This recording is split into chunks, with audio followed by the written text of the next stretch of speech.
Buenas tardes a todos. As you were informed, there are interpretation available in Spanish, English, and French. But I will proceed my speech in Spanish. Okay, merci. Just a moment, because all people, as you know, need some glasses in order to read correctly their speaking points.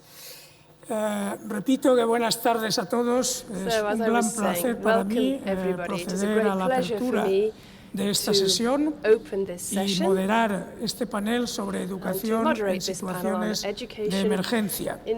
Estarán de acuerdo conmigo en que este asunto, cómo ofrecer y cómo asegurar educación en situaciones de emergencia, sean naturales o sean como consecuencia de conflictos, es un asunto crucial hoy para la acción humanitaria en general y para la acción humanitaria europea en particular, especialmente si tenemos en cuenta que la mitad de los refugiados que hoy hay en el mundo, que son decenas de millones de personas, son niños, son niñas, son jóvenes en edad de asistir a un centro escolar.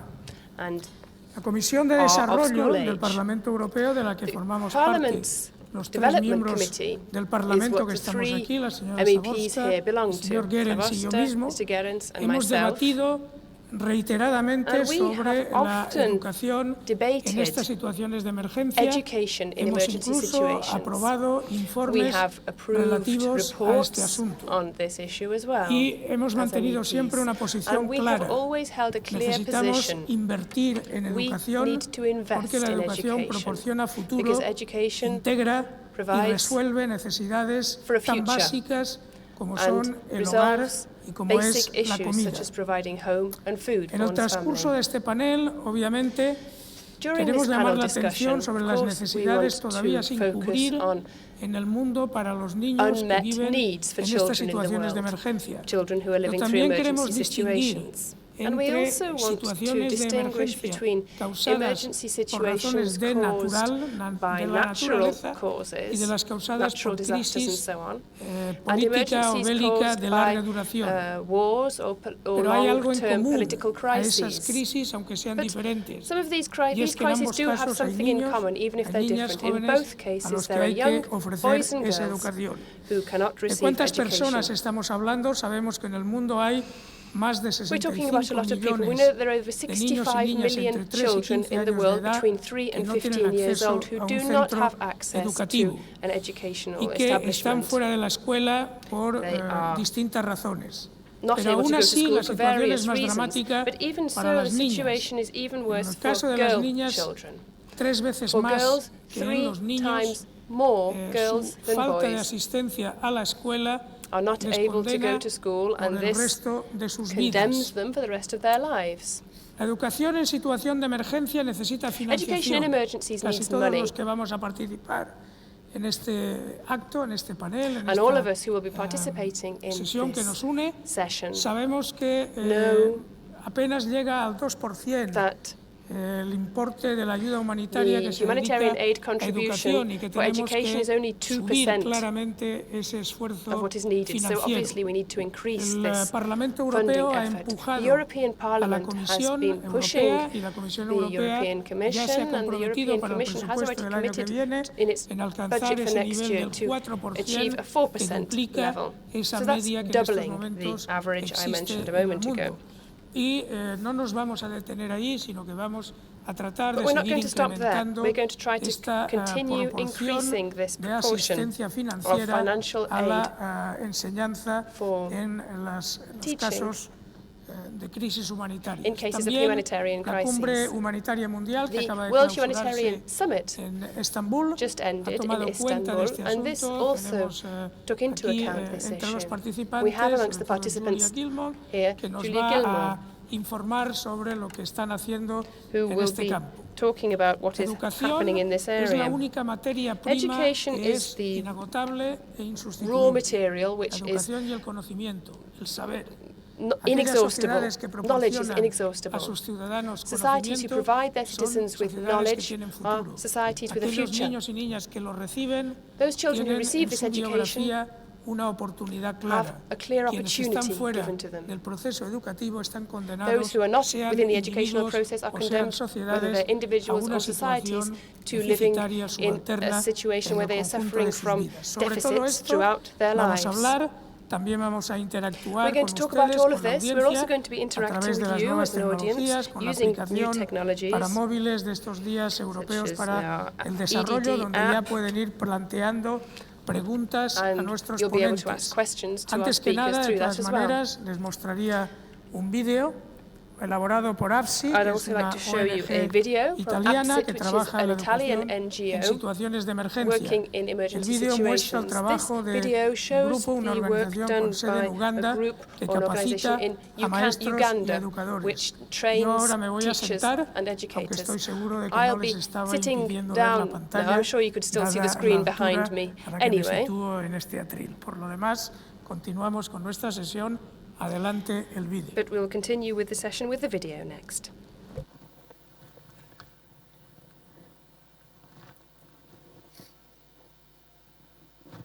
Last week, while having a training in Sierra Leone, one of the participants, Abdul Kosia, testified and said, "John, your training has not only helped me how to teach children in the classroom, but is actually helping me how to handle my personal situations at home, my personal life."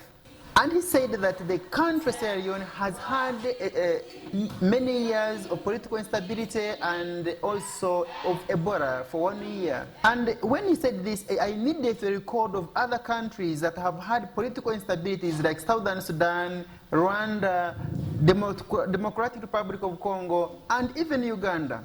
And what I think right now is that we have a problem where some of the refugees who are resettled in other countries, they take long, about 20 years, but they lack various curricula, which I need to talk about now.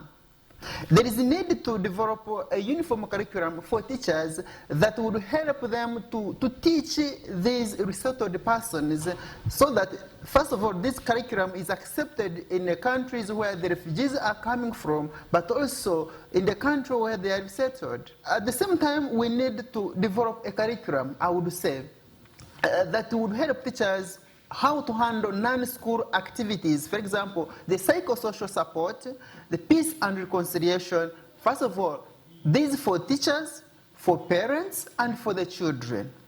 Because both parents, the children, and the teachers are traumatized, and no one is to help the other. And that's how, in order to help teachers give holistic education to the learners, we need all of this.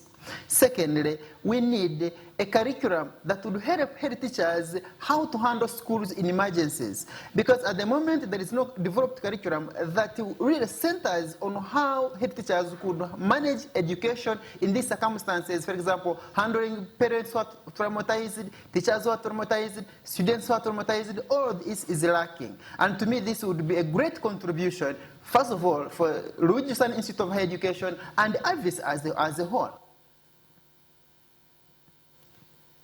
Muy bien.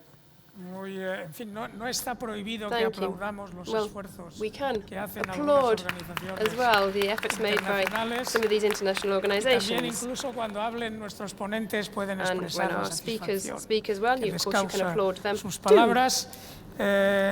Quiero señalar que desde el Parlamento Europeo estamos también impulsando un proyecto piloto para la formación de profesores que harían una labor equivalente a la labor que esta fundación está haciendo en Uganda. Y ya sería interesante, naturalmente, conocer su opinión sobre este tipo de proyectos parecidos sobre los cuales tengan experiencia previa. Pero primero vamos a verificar algunos datos con algunas preguntas que les vamos a formular a la audiencia, es decir, a ustedes como presentes en este acto, y para ello tenemos lo que se llama el facilitador, se llama Tristan, y que forma parte del secretariado de la Comisión del Parlamento Europeo. European Committee's Secretariat. So please, Tristan, take your place at the lectern. Many thanks, Enrique. I've been asked to introduce to you today how the live polling will work. Over the course of this high-level panel, you, the audience, will have the opportunity to answer a few questions on education in emergencies and protracted crises. We're going to have 3 lots of 2 questions each. The aim is to give you a bit more information on what we're discussing today, to highlight some perhaps surprising statistics, and most importantly, to provoke debate. You'll need to use the EDD app to take part in the polls. If you now open the app on your phones, you should be able to see the menu button in the top left-hand corner, the one with the 3 short horizontal lines. Push that, and you'll have a range of options. If you scroll down to the interactivity section, you should choose the voting option. You'll then have a choice of rooms. You should pick A2, which is where we are. You should then see some number buttons. Simply choose the one that you think is the correct answer. But be careful, you need to choose an option before the time runs out. When we show each question on the big screen, you'll see a countdown running along the bottom. Right, here we go with the first question. Okay, so the first question is, what do you think is the percentage of humanitarian aid that goes to funding education in emergencies and protracted crises? Is it A, 2%, B, 10%, C, 30%, or D, 50%? You can vote now and take a look at the time on the bottom of the screen. Vote fast. I would say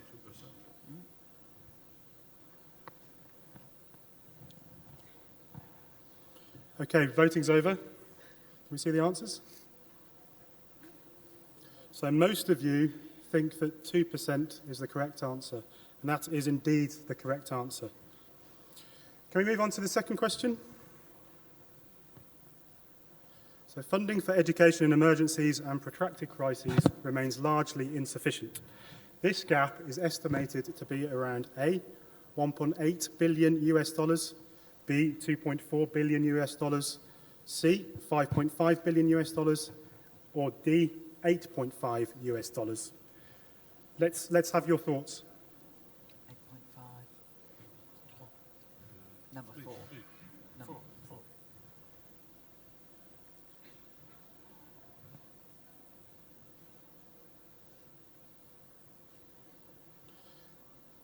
So the voting is now over. Can we see the results, please? So we have the largest number responded to was 8.5 billion US dollars, but quite a few people thought it was 5.5 billion US dollars. Again, you've done very well. The correct answer is 8.5 billion US dollars. So thank you very much for all taking part. That was very interesting. That's the end of the first of our set of live polls. I'll be back shortly with some more questions. In the meantime, be sure to use the app also to submit any questions that you might have for the panel. Then our moderator will choose some of them to ask our guests. Over to you, Enrique. Thank you. I congratulate you in order to be right in your choosing the right answer. The first was clearly more easy than the second one, because myself, I was referring in my speech that the media now, it was more or less the average 2%, so it was easier than the second one. So thanks for taking the time to answer those questions. It's now time to move to the first 3 of our speakers. As I told them, please stick on your time. The first discussion, speaking time, the first discussion is education in emergencies and protracted crises. The first 3 of our speakers today have experience in working for large institutions that also have hands-on experience in the field. First one is Pierre Krahenbuhl. I'm delighted to welcome you, Commissioner General for United Nations Relief and Works Agency for Palestine Refugees, UNRWA, and Under-Secretary General of the United Nations. UNRWA, as you know, is the UN organization that provides assistance and protection for 5 million Palestine refugees. It's an honor to hear from him about your work delivering education for 500,000 children and young people in the Middle East. So the floor is yours. Thank you so much, Enrique. And ladies and gentlemen, good afternoon. It's a great honor to be here. I wanted to start with a recent anecdote from one of the visits that I carried out to Syria. And think of neighborhoods that you can imagine, the pictures you have seen of destruction in the Syrian context. Think of some of the worst destruction in urban environments, and you have the Yarmouk camp of Palestine refugees in the south of Damascus. Originally 160,000 people, Palestinians, lived there, highly successful, ran their businesses for decades, and were self-sufficient. Today, it's a destroyed landscape with ISIS presence in the camp, Jabhat al-Nusra, the Syrian army around. A few thousand people still live in this camp. And when I visited, we had 120 boys and girls brought out by UNRWA from this devastated landscape to sit their national exams, if you can believe the scene. And I saw young boys and girls that despite the absence of water, electricity, and at very prolonged times, food in the camp, were actually coming out to take the exams. And we've seen the results now. They have been among the highest performers across Syria in the national exams. And I can only tell you that it must be that they draw the energy from the despair of the situation that they experience to be able, in the middle of this conflict, unforgiving and catastrophic in Syria, to be able to find some energy and strength to continue to study and to think for future opportunities. What UNRWA does is we have created a system that provides this education through a network of 700 schools in Syria, Jordan, Lebanon, the West Bank, East Jerusalem, and Gaza. Those are the mandated fields of operations of UNRWA. We run those schools with 22,000 education staff that are all Palestinians and that have been working for decades to provide this measure of dignity and future opportunity to these young people.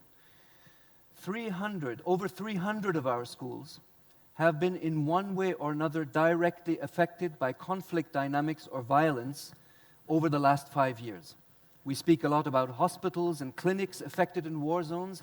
We overlook the impact on schools and the impact on the breakdown of learning if we do not attend to these situations. How does UNRWA address education in emergencies on the ground? Well, in the case of Syria, to continue on this example, we have developed not only means to preserve access to some of the school buildings that are still in place, but for those of our schools that are beyond reach, beyond front lines, or have been damaged or destroyed, we have been able to negotiate space in other public buildings, but we've also developed self-learning materials that are distributed to children who continue their education. And one of the most interesting approaches we have taken is through our UNRWA television station, which of all places broadcasts from Gaza, where we have UNRWA teachers broadcasting programs that today are followed by 1 million people throughout the Middle East. So not only Palestine refugees in Syria, but also children in Iraq, in Yemen, and beyond that use these innovative instruments to be able to further their education. And why is it so important? Why do young people feel so much attachment in the Palestinian community to learning? Because of the absence of political horizon. There is no future currently in the peace process in a structured sense with the Palestine and Israeli dialogue. The peace talks in Syria are very problematic. So people have to invest, and they invest in education. And I find this one of the most important new approaches that one can take in dealing with humanitarian and development work, because when you look at a young child from the perspective of being a victim of an injustice or a conflict, you normally provide emergency relief. When you provide education, you invest in the person's capabilities, in the ability of looking at the person not just as a victim, but as an actor of his or her own destiny. So UNRWA's program throughout the Middle East is, if you took it in the United States context, would be the third largest school system in the United States after New York and Los Angeles.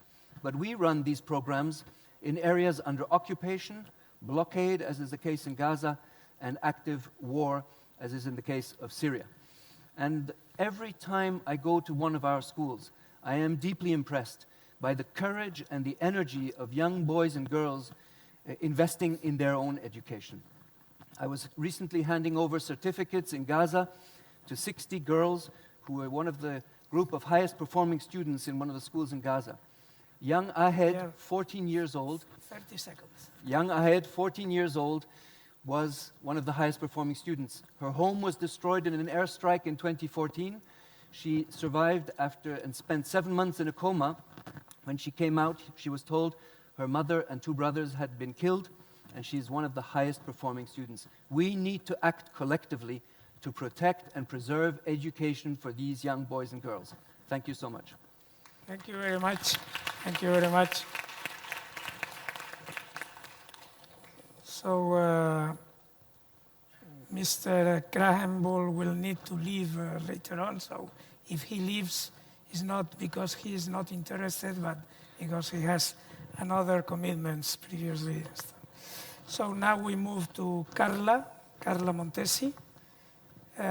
It's our colleague in the European Commission, DG DEFCO, has been doing a lot of work in the recent years to bridge the gap between humanitarian action, aid, and development cooperation, particularly when it comes to education in emergency and protected crises. It's a pleasure to welcome you, Carla, and again, you have 5 minutes. 5 minutes, and you give me a signal. Merci. Je passe au français. Alors, en tant que responsable, comme M. Salmon vient d'indiquer, de l'Afrique centrale et de l'Afrique de l'Ouest, malheureusement, j'ai le plaisir et de suivre plusieurs pays qui souffrent d'une manière ou d'une autre des conflits qui durent dans le temps. Des conflits qui peuvent être parfois des conflits armés, simplement des situations des pays déstabilisés, ou parfois simplement des pays, et c'était le cas l'année dernière avec l'épidémie Ebola, qui provoquent, avec une épidémie, et ils bloquent simplement et ont un impact tragique extrêmement important sur l'éducation. Donc l'éducation a un rôle extrêmement important, et je répète, épidémie Ebola, le premier impact, enfants qui ne peuvent plus aller à l'école, et situations déstabilisées ou des crises qui ne permettent pas aux enfants de se rendre à l'école, ou le nombre important de personnes déplacées.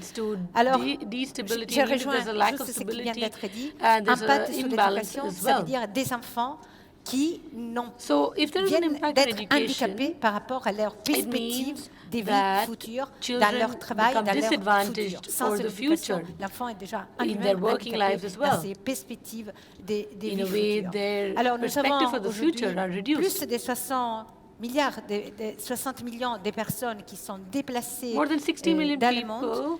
Il est important d'agir. La Commission vient d'adopter en avril dernier une communication sur le nombre de personnes déplacées et l'impact sur le développement des pays.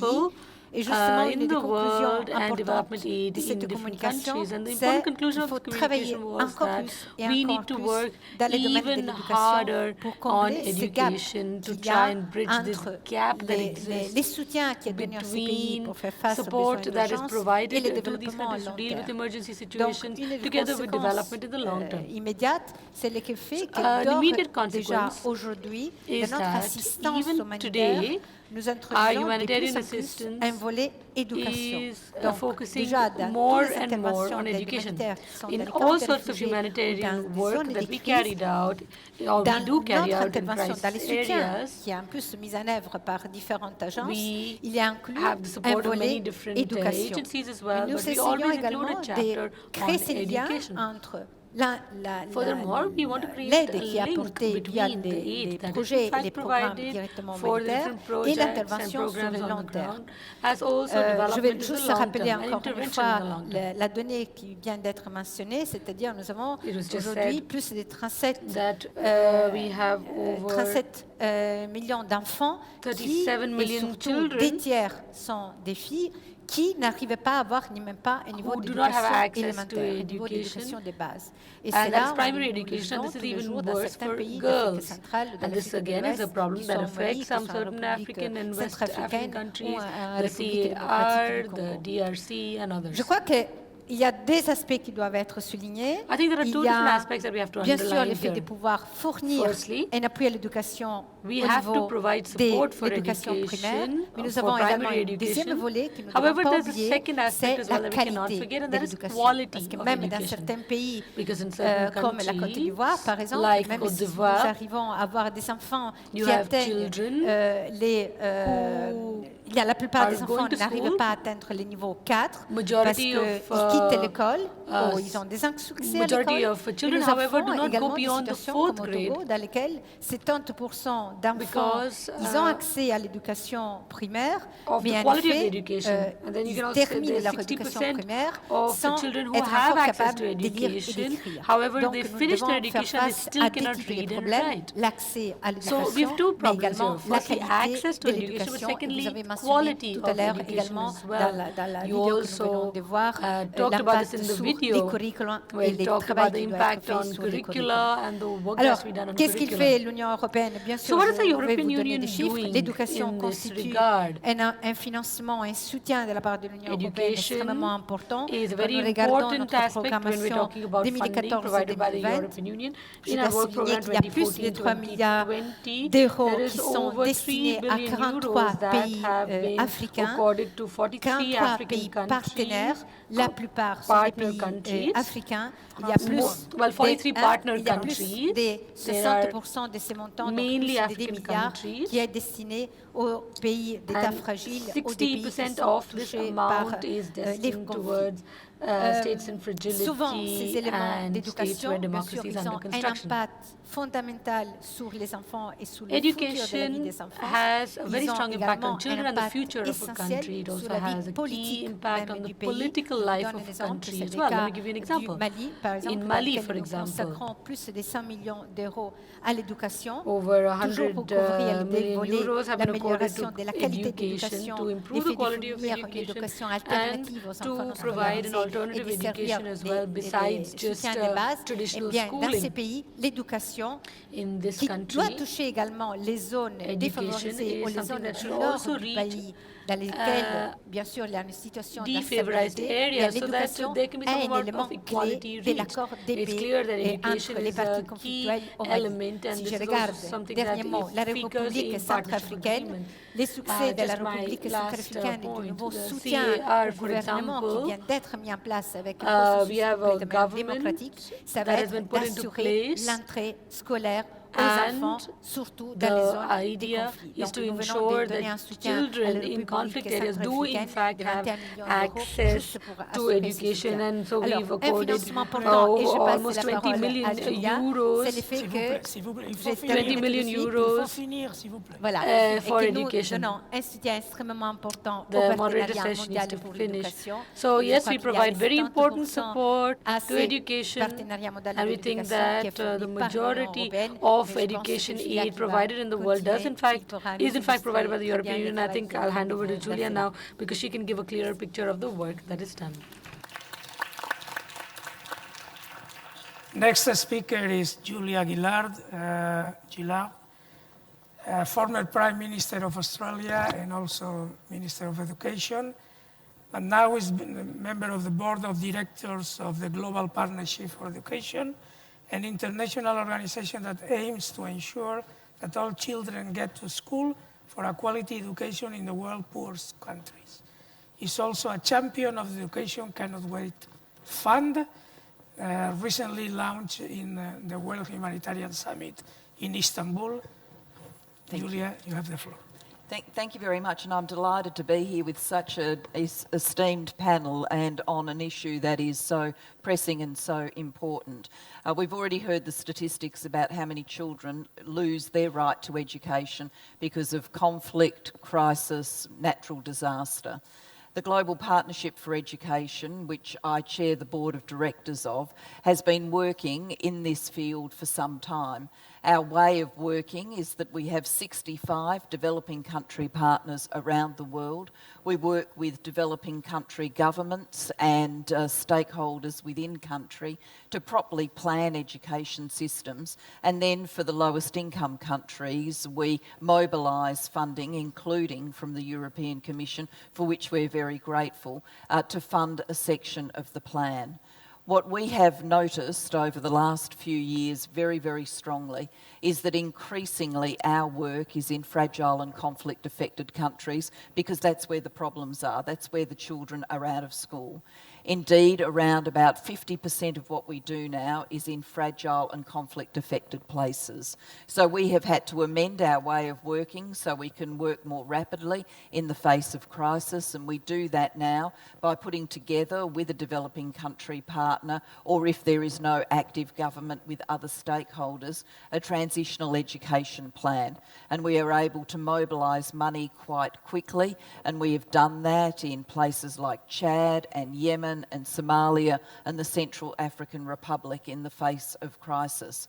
But it's not enough, and under our model what it means is money that would have been brought to bear on the longer term development task to leverage additional domestic resource mobilisation within country to expand access to school and its quality is instead used to overcome crisis. So we need to do better. And that is what has led me, under Gordon Brown's leadership and with the head of UNICEF, Tony Lake, and a whole host of others, to try and mobilise more resources for education in crisis and emergency. We call it Education Cannot Wait. And this was launched as a new platform at the World Humanitarian Summit in Istanbul just a few weeks ago. And it attracted around $90 million of donor funds and around $100 million of commitments of funding or in-kind support from the private sector. It's a good start, but it's most certainly not enough. This new platform will initially be built at UNICEF, but UNICEF has said it wants to build it, but it will not be the long-term host of it. And I come from our Board of Directors meeting in Oslo, where one of the issues we have considered is how GPE can best support the development of Education Cannot Wait, and the question of whether or not GPE should be readying itself to offer to be the long-term host of this body. With these efforts, I think we are in a movement for change, and it's wonderful to see that movement for change because it's absolutely needed in our world. But we shouldn't be kidding ourselves, it's just the start of a movement for change. Historically, education has not really been considered in circumstances of crisis and conflict. Rather, humanitarian assistance has been for direct humanitarian needs, food, water, medical supplies and the like. And yet, once those very basic needs are met, if you ask displaced people or people in the face of crisis what they want, overwhelmingly, it's been shown time and time again, people say that they want education for their children. Education because it means hope for the future. Education because it gives children some sense of normalcy, and in responding to the trauma that children have witnessed, getting to do something like go and sit with other children in a school is so important for their psychosocial health. So we do need to mobilise more resources for education in emergencies and find new ways of working. But as we do that, we should remember that this should seamlessly work. So we don't just respond in the face of conflict or crisis and then go away and nothing happens for a period of time, and then sometime later maybe the longer term task of development starts. Our aspiration is that in places around the world where there are children out of school who are not realising their right to education, that yes, there's a response in the face of crisis, but that is then joined up seamlessly to the longer term development response, until we can say right around the world that every child, every boy, every girl is getting what they have been promised under the Sustainable Development Goal agenda, and that is a quality school education. I thank you very much for this opportunity to be here. Thank you very much, Julia. You know, I've been Deputy Chief of Staff of a Prime Minister, and I know how important it is to stick on the time. You have been exactly 5 minutes, so that means that you are trained to it. Now we have a second round of poll, and I ask Tristan to come with us.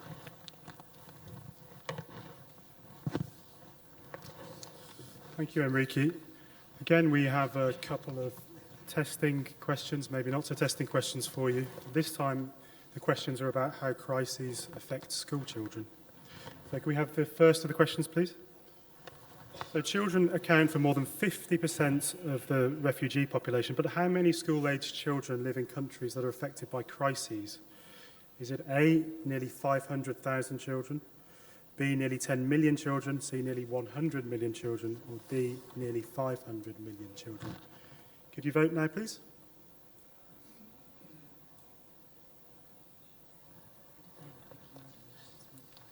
Is it working?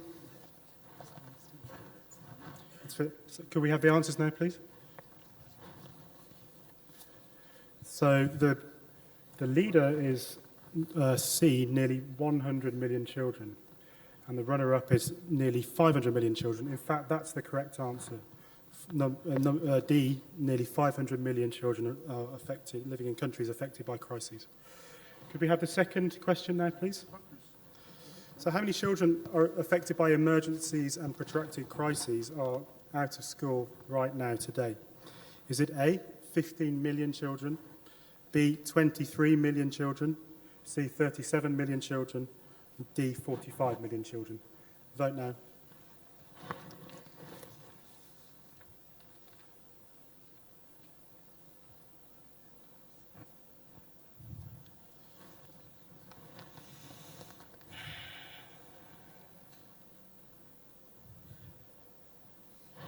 So can we have the answers, please? Again, it's pretty close.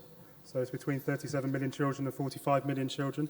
In fact, the answer is 37 million children. So you didn't do as well this round than you did last round, but we've got potentially one more round for a couple more questions. Please also keep the questions coming in through the app, and Enrique can ask the panelists the questions that you send. Thank you. Thank you very much. I have some questions that I received in the iPad presented by the audience. I will present to the three people that have been talking to us. Just 1 minute, please, each one. How do we foster better links between humanitarian and cooperation development goals? Please, Pierre. Actually, the experience that UNRWA has in that is that our staff is able to shift from one area of activity to another. Let me give you an example. During the Gaza conflict in 2014, UNRWA sheltered 300,000 displaced people in 90 school buildings. That's 1.5 times the entire population of my home city of Geneva, in 90 school buildings during the war. These school buildings were run by our school principals, teachers, who shifted into being shelter managers, emergency providers. 3 weeks after the end of the war, they shifted back to their original line of work. This is how you combine, by having the resources invested over time with people able to shift from one another. That allows us to think beyond the traditional divides and to have the flexibility on the ground. We owe it to the courage of our staff. We also lost 11 colleagues during the Gaza war in 2014. We've lost 16 in Syria since the beginning of the war and have 28 missing, among them many education staff, which shows also the risks that our colleagues are prepared to take. Thank you, Carla. I would say in very similar way. So we tried to put together the team working in humanitarian and the development side. So from the beginning of the project of the intervention, we tried to include the development, I would say, orientation into the emergency project and the program, and the vice versa. It's hard work, but and it's a work that it's done on the field, because I think and has to be linked directly with the partners, as UNRWA or UNICEF or WHO or the civil society with which we are working or we are implementing out support, in order to really look to integration of both elements from the the identification from the idea, from the crisis. Thank you. Julia? I'd agree about what's been said so far. There is the mobilisation on the ground perspective, but if I could add another perspective, and that is from the point of view of donor governments and agencies. When one deals with donor governments and agencies, often there is quite a sharp divide in the way in which they think about humanitarian funding and development funding, and split responsibilities and split teams within ministries, and that doesn't make it easy sometimes to ask for and mobilise resources for what will be a continuum from crisis into longer-term development. So I think the sort of agility and flexibility that gets shown on the ground, about which we've just heard such great examples, also needs to be shown by donors when they are responding.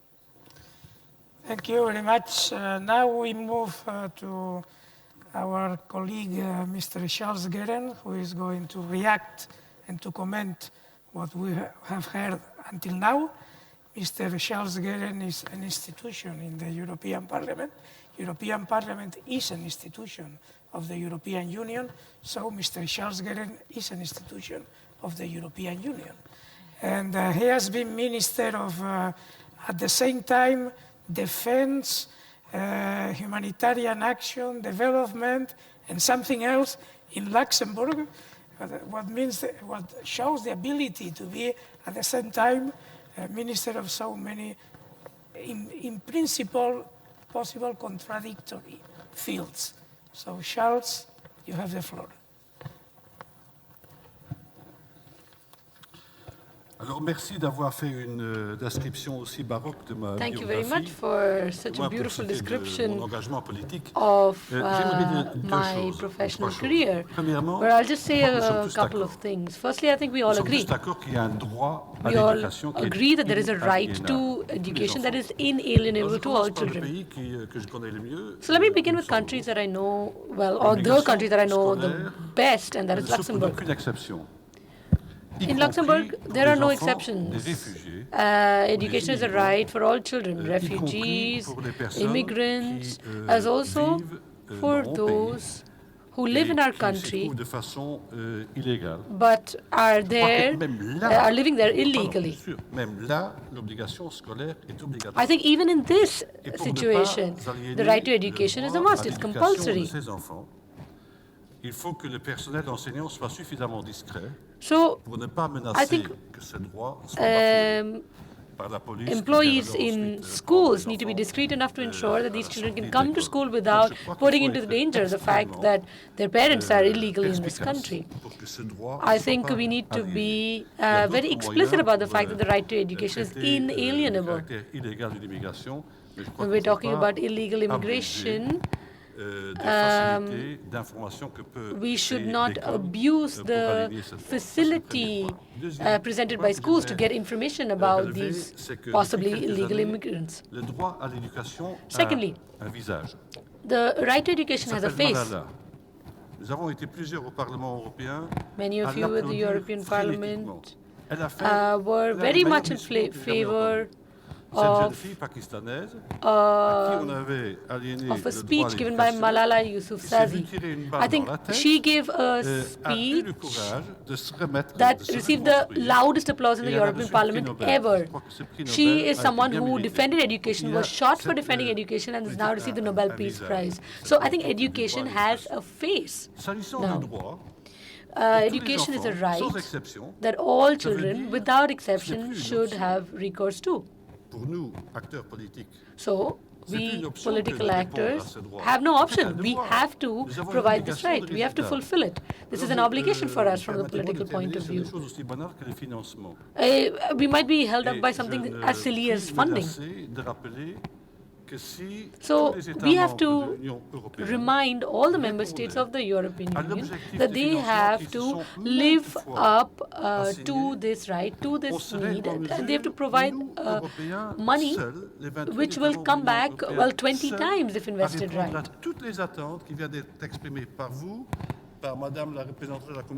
I think the only way to live up to all the needs outlined by you, Ms. Gillard, a representative from the Commission from UNRWA as well, that the only way we can live up to all of these needs is if all the member states do in fact pool their funding. Ceux qui ont le droit à l'éducation et qui n'y ont quand même pas accès. Now, what about access to education? Everyone has the right, but not everyone has access. So from the institutional sector, from associations, we have to ensure that children, for example, who don't have parents anymore, who live in very difficult situations, also have the possibility to exercise this right to education. Nous devons chercher des formules assez simples pour expliquer à l'opinion publique qu'elle doit aussi adhérer. If we're trying to find a simple way to describe what we need, then I think that we can say that we all agree that education is a basic right. Anyone who doesn't agree with this, please raise your hand. I don't think anyone's going to do that. Now, my experience as the Minister for Defense.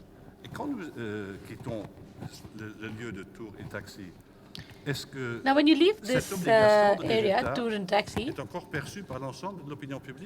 you'll see that we are looking at a very powerful movement and a powerful situation at the moment where we are talking about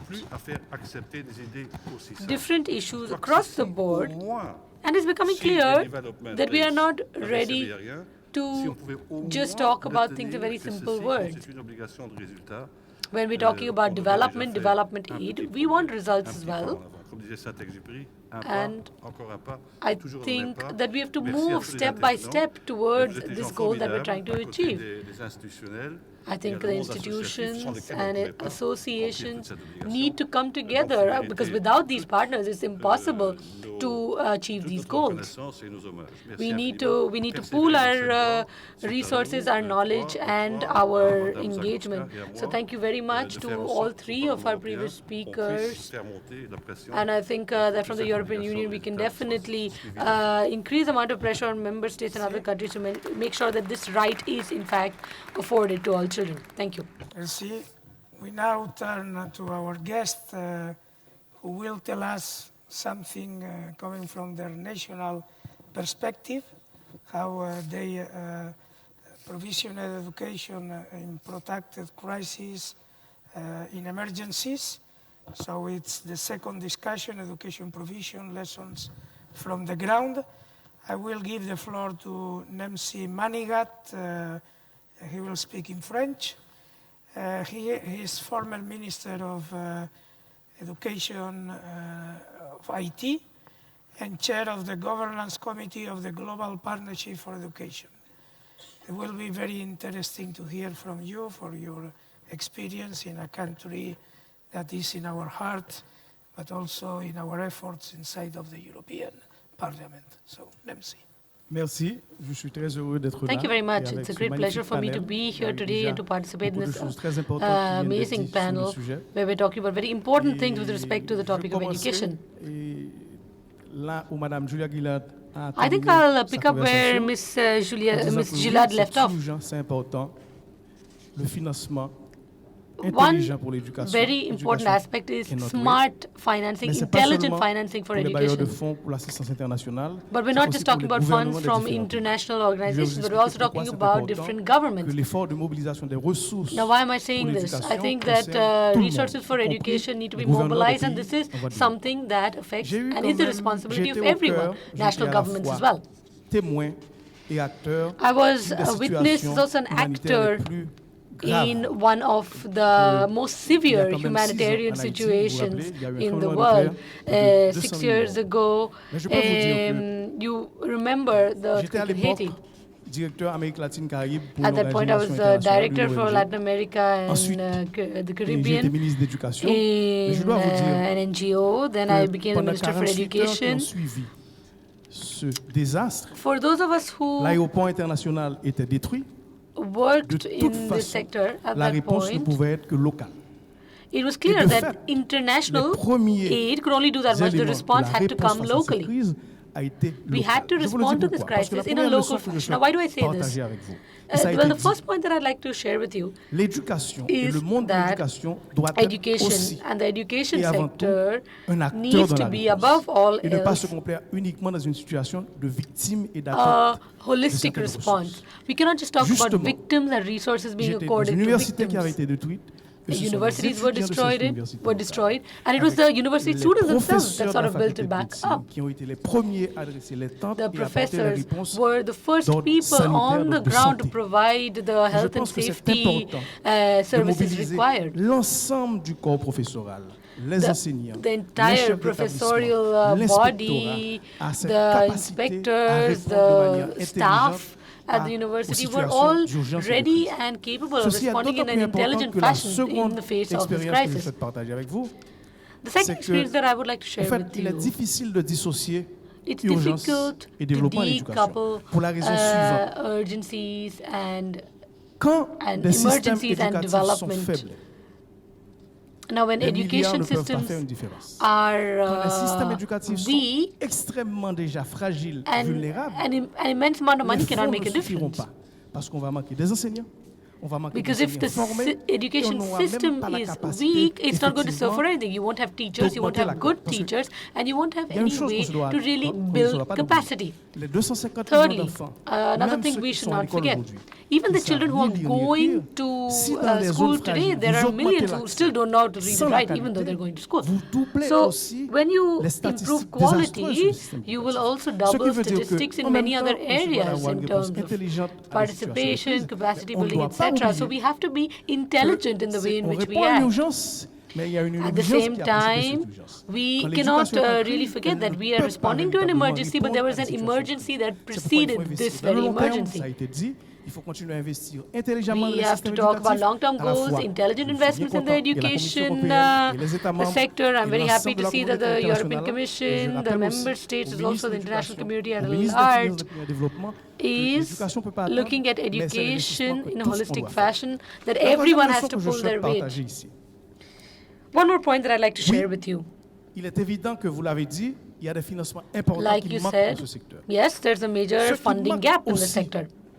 However, there's something else that is missing as well. And I think that Ms. Gillard will agree with me that there's also a lack of flexibility for funding. Often funding is provided for emergencies, but they cannot be used for education. Often it's there's no way to use funding for ongoing training or lifelong training of teachers. So if it's emergency, funding for an emergency, that has to go towards humanitarian operations, food, health care, etc. So, but that's not enough. At the moment, we don't have enough qualified teachers. We don't have pedagogical material to meet the needs of education. So we really need a chain. And we need to break down the boundaries between emergency aid and educational aid. And I'll just conclude because we don't have too much time here. Il faut qu'on profite, hélas, de ces situations pour apprendre autrement. Make the most of situations that we face to learn, to find new solutions. And I think that Haiti has learned that education was the key. We have learned that education has to change. I mean, education is something that involves families, teachers, and children, and everyone has to be part of the solution. And I think this is very important. Like in health, the healthcare sector, bad training or bad practices can kill. It's the same thing in education.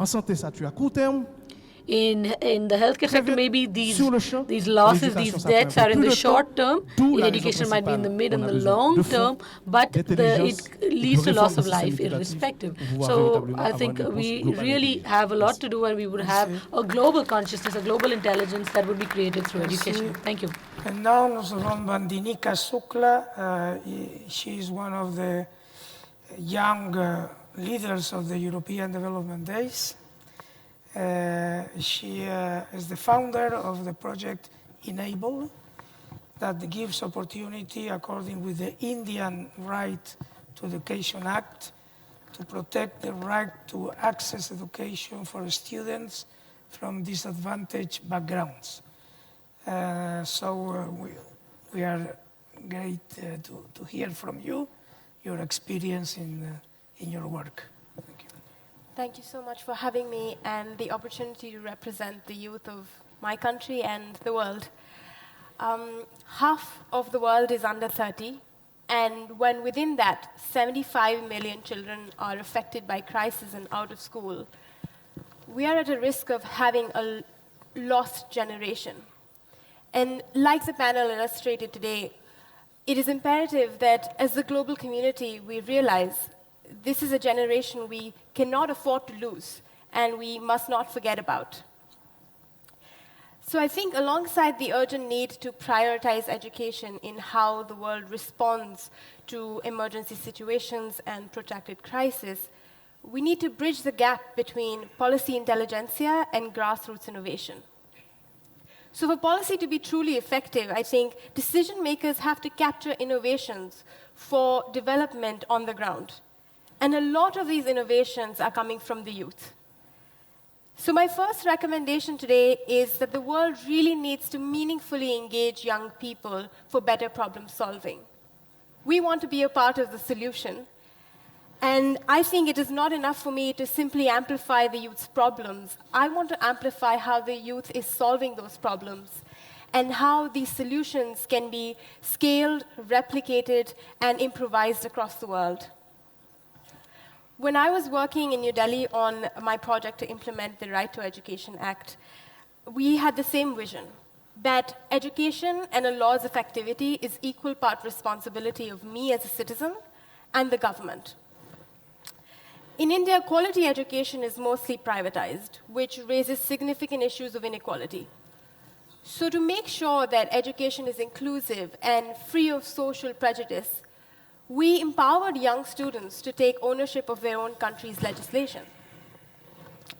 We reached out to a range of stakeholders to implement the Right to Education Act and simultaneously equipped more than 20 schools across New Delhi with the tools to develop an action plan for their own schools to be more inclusive and equal opportunity driven. This really reaffirmed my belief that as young people, we can play an important role in the effectivity of the government's policies, even if that means waiting long hours outside their offices. So my recommendation is that greater dialogue, interaction, and more importantly, an exchange of knowledge between young people and governments will significantly help policymakers deliver innovative ideas on the ground. And I think that is truly valid for education and emergencies as well. Secondly, I believe that today we have the opportunity to really plan ahead and deliver a sensitive education coupled with psychological support for children who have grown up amidst great trauma as a result of protracted crisis and conflict. And so education for these children cannot be limited to literacy.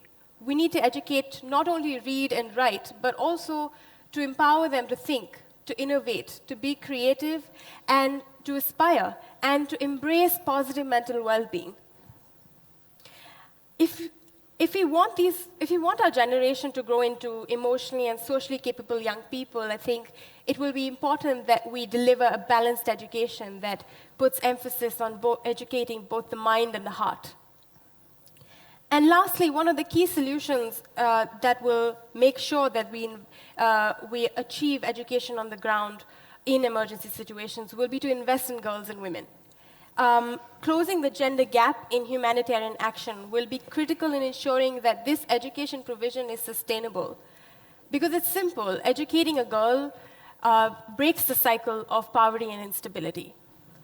And empowering girls and women is defining the 21st century. I think it should define global humanitarian action as well. So to conclude, I think it's time for bold and transformative change. And I know that the youth can bring it. And we can accelerate that change when we invest in girls and women. Thank you.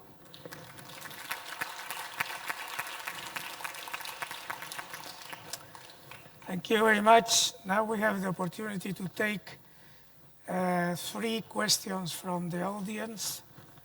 No more than 3 questions, 1 minute to formulate the question, and Manigat Evandinika to answer.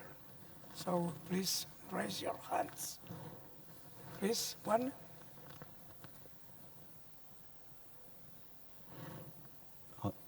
Hello.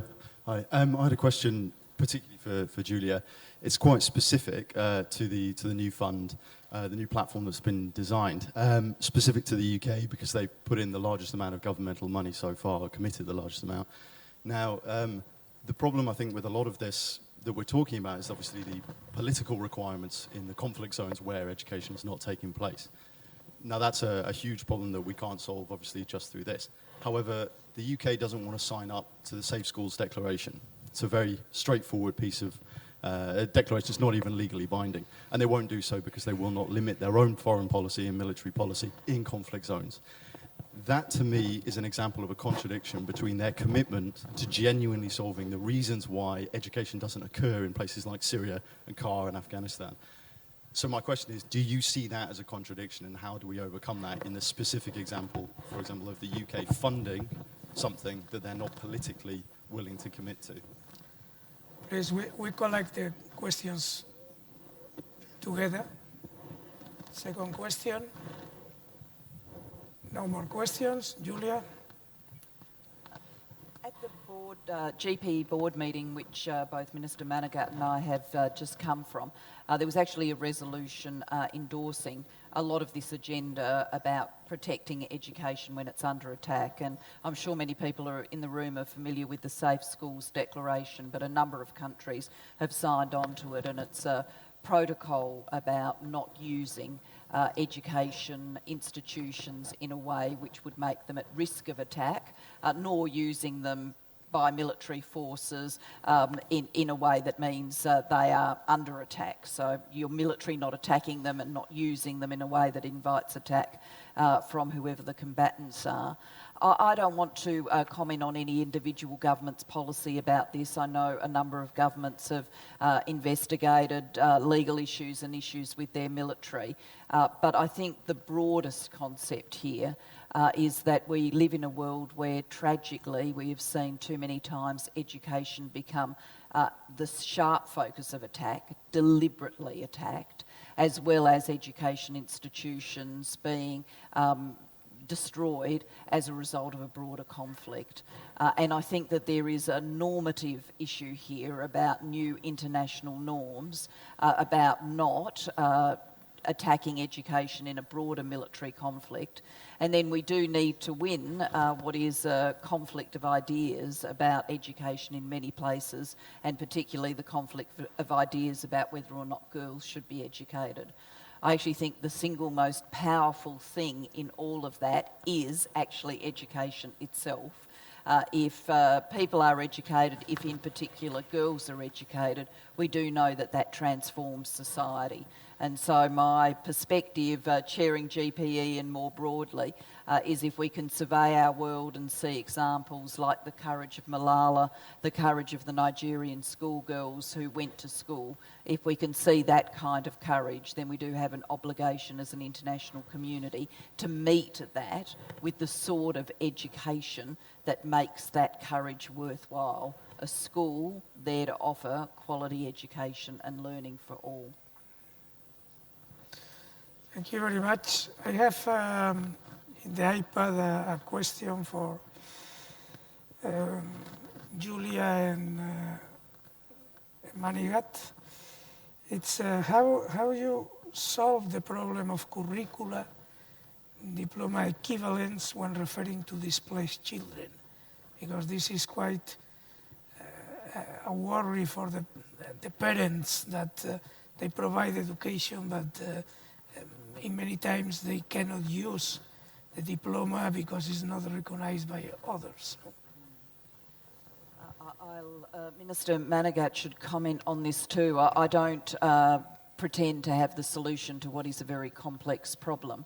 What I do note is we've just had UNHCR join the GPE board, and one of the reasons for that is because of our perception and their perception that so much of the education needs of refugee children is in GPE countries, and that there is a real imperative for us to work together.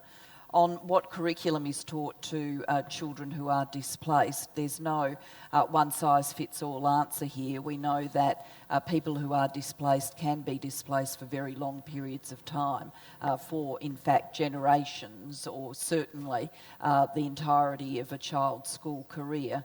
And in those circumstances, it may be in the best interests of that child and that child's family that they do learn the language and curriculum of the nation in which they are going to spend all or a large section of their lives.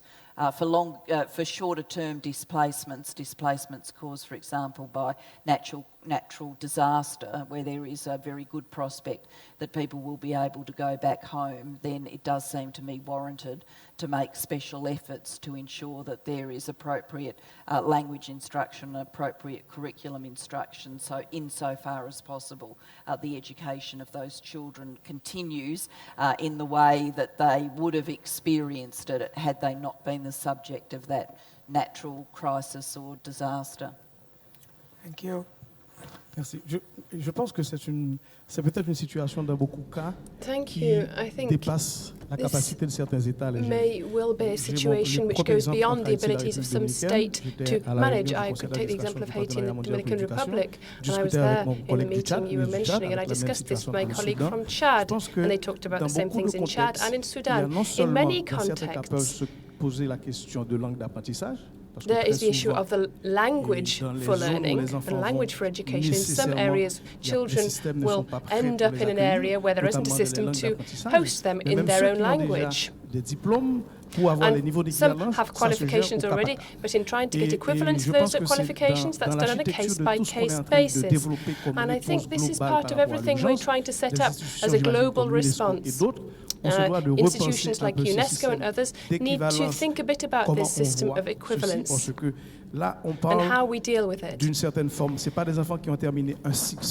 Because these are not necessarily children who finished a particular school cycle and have a specific qualification and can move into a different country. These are situations where halfway through the school year their learning has just stopped. The child may have to wait and move to the next year. If they reach the right level to do that, that's fine. If they don't, then what can we do? We need to look at staff from the schooling institutions. We haven't yet managed to reach an answer with them on this, of how to deal with it. We have the opportunity to listen from Anna Zaborska. He is a long-time member of the European Parliament in the Commission of Development, in which we have been working together. So, Anna, which is your reaction, what you have heard? You will do it in French also.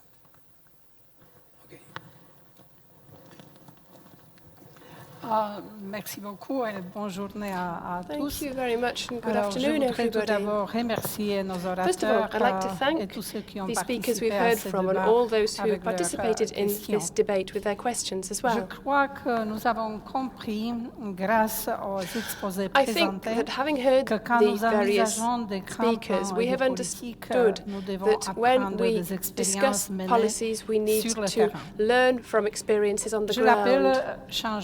Perspective.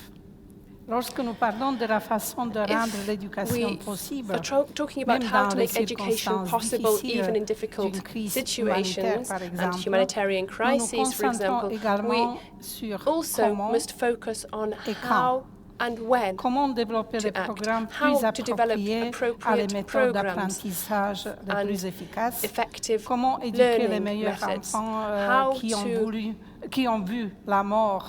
educate children who've seen death and violence, how to help these children to heal and to learn at the same time, how to train teachers, how to build schools, and what kind of schools should we build. And last but not least, how to garner sufficient funds to cover all the necessary expenditure. I'm delighted that organizations such as UNRWA, the World Partnership for Education, and other organizations as well, and charities, have been asking these questions and trying to come up with inspiring answers. But if I have a little more time to talk, I'd like to raise another question.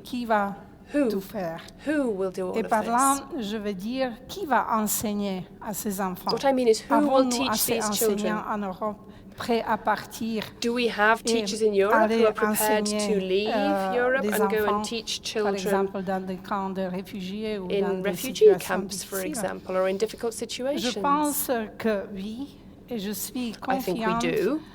qu'il y a beaucoup de jeunes And I diplômés do believe qui there are many sauteront sur young, l'occasion qualified de people who faire would du leap monde at the chance un monde to try to meilleur. make the world a better place by doing this. Cela serait un défi professionnel pour eux et That would be a l'occasion pour professional beaucoup de jeunes challenge and an enseignants opportunity qui for many seraient young autrement teachers faire face au chômage, par who exemple. might otherwise be unemployed. Cela pourrait here. changer la vie des enfants That qui could auraient also une change the chance lives de of children briser who would ce be given cercle de la a chance to pauvreté par break the l'éducation. poverty cycle Et through education. l'expérience rapportée par les enseignants And the et partagée experience dans brought leur back from communauté teachers and shared permettrait, within dans their le long communities terme, de rendre l'Europe would, in plus the long term, compréhensible et help Europe to serviable become more envers les gens understanding dans des régions towards people les moins from favorisées du monde. less favoured and more Et si vous disadvantaged permettez regions. encore une question, And pourquoi if you will allow me one devons-nous more question, payer pour ça? why should we pay for this? Les données de OCDE sur la compétence OECD de data base sur la on lecture basic et skills for l'écriture reading and qui writing nous dit que, entre autres, show that 2/3 des Syriens two-thirds n'ont pas cette of Syrians compétence et dans do d'autres not have pays, these skills. ce nombre est encore And in other countries, the number is even plus élevé. higher. Alors, quand mes électeurs me demandent So when my pourquoi voters devons-nous ask me, payer pour why les should we programmes pay et les enseignants for et les écoles teaching pour and les school enfants programs for children pour les enfants d'éducation dans les pays in et other qui sont countries, loin quand cet far argent off pourrait countries être often? utilisé This par money, they exemple say, could pour be used, for l'amélioration de example, to l'école à improve nos schools enfants. for our children. Alors moi j'ai 3 réponses. I have three answers La to that première question from était my déjà voters. The dite par mon first cher is something that my collègue Charles colleague, Goerens, Mr. Goerens, has already said. parce que l'éducation c'est un droit The fondamental, answer is because education is a universel fundamental, et inaliénable universal, à inalienable toutes les right personnes for all du monde.